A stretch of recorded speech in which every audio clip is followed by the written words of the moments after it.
Hey everybody, Starfish Sicko aka Daniel here. Now, my last death battle prediction was one of the videos I lost, so I didn't get to put my opinion out there to see how close I was. But instead of telling you, I'll just call it an L. After all, if you don't show up to a game, it's a forfeit, am I right? But there's no way I'm missing this one. No, sir. I love me some angry boys, especially when they step into the ring with all the incel rage of your average Reddit moderator. I love Hulk versus Broly, and I still listen to that Ikari track when I'm getting myself hyped up.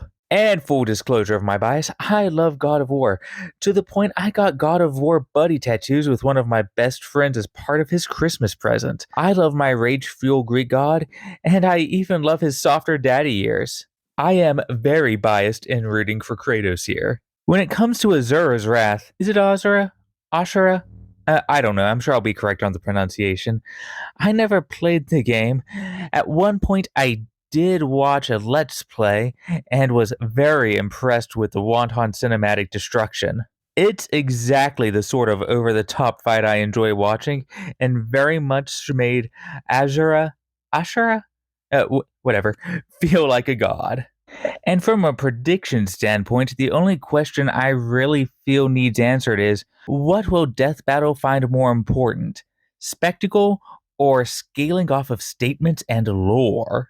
When it comes to spectacle, Azura has it in spades, and it doesn't exactly leave him a slouch in the power department either. You have him fighting planet sized monsters, crossing interstellar distances, to the point you could get his speed to over 1 quadrillion times the speed of light. And his fight with, uh, I'm not even going to try to pronounce this guy's name, has him facing off with a being with galaxies floating around him. It's epic.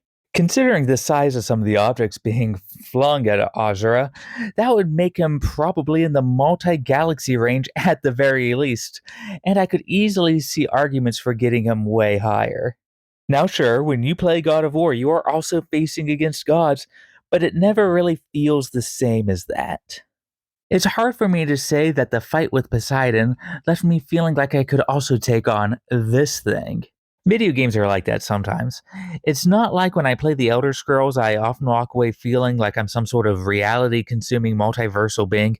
Heck, even most Dragon Ball games don't really convey the level of power these characters should have, because expressing that visually with cohesive gameplay can be hard. So I won't sugarcoat it. Either Death Battle dives into the lore of the God of War universe, or Kratos is screwed. And because I do not watch the previews, I don't know which way they're going. And just to get this out of the way, there is nothing wrong with taking either side of this. I don't find so anyway. Sure, it's all well and good for power scalers to say something like the Furies were able to create their own space, meaning that Kratos scales to something like solar system level or higher, or that when a god like Ymir created the realms, it means there's a direct translation to his durability or attack potency, or statements about Valkyries sending ripples across the realms, or any number of statements regarding the fabric of reality in the God of War universe. The only issue is, I can't really get mad when people call cap on this, because they see Kratos get stuck behind some rocks and he needs to rage out just to break free. It's also easy for me to understand why not everyone buys into claims of infinite speed for characters.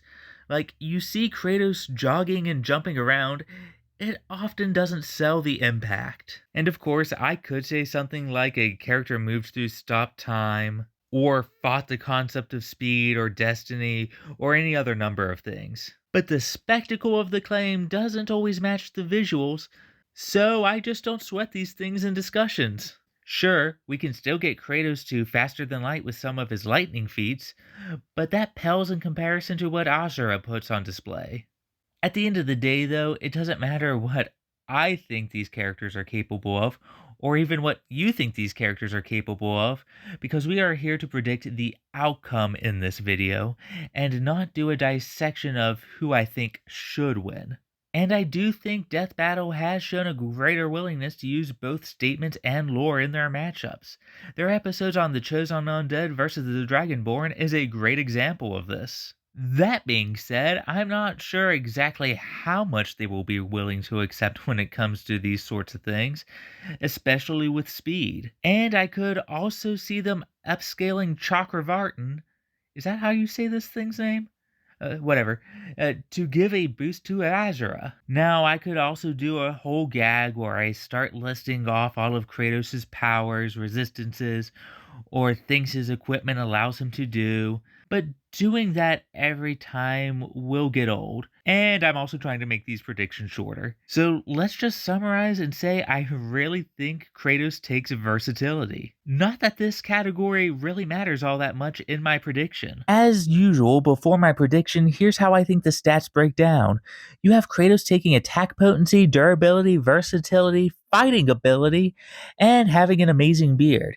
And I'm giving speed to Asura because I think Death Battle will be more willing to accept the speed he puts on display over claims about Kratos. I wasn't quite sure who to give experience to because when I googled the characters' ages and their experiences, it kind of gave me mixed results. I lean towards giving it to Kratos just because he has more games, but that's again just my bias showing. Intelligence, I'm leaving as a tie. I wanted to give it to Kratos, but most of my arguments felt weak, and I see this devolving into a red tunnel vision of punches anyway. Smarts will probably matter a little less in the end, though, knowing my predictions, this means intelligence is probably going to be the key factor they choose for a winner. I am sort of on a losing streak right now. And now that we have all of this, it's time for our official prediction, and our winner is going to be Kratos. Yeah, only one daddy can win, and I'm going to stick to my man's side and go with Kratos. I'm fairly certain we are going to get a number of lore dumps that upscale his power, and depending on what they accept, he may walk away with speed on top of everything else. When the God Killers clash, it will be the Olympian with one more trophy on his mantle. Those are, of course, just my thoughts, and I'd love to hear others. Just remember to keep things respectful, because this is all just for fun at the end of the day. If you enjoyed your time here, please like, share, and subscribe. It really goes a long way to keeping me making these things. I mostly focus on Superman content here, but occasionally like to make predictions or give commentary for characters I like, though I am trying to keep those ones shorter. Anyway, that's been Daniel with Truth, Justice, and all of that nonsense. I'll catch you next time.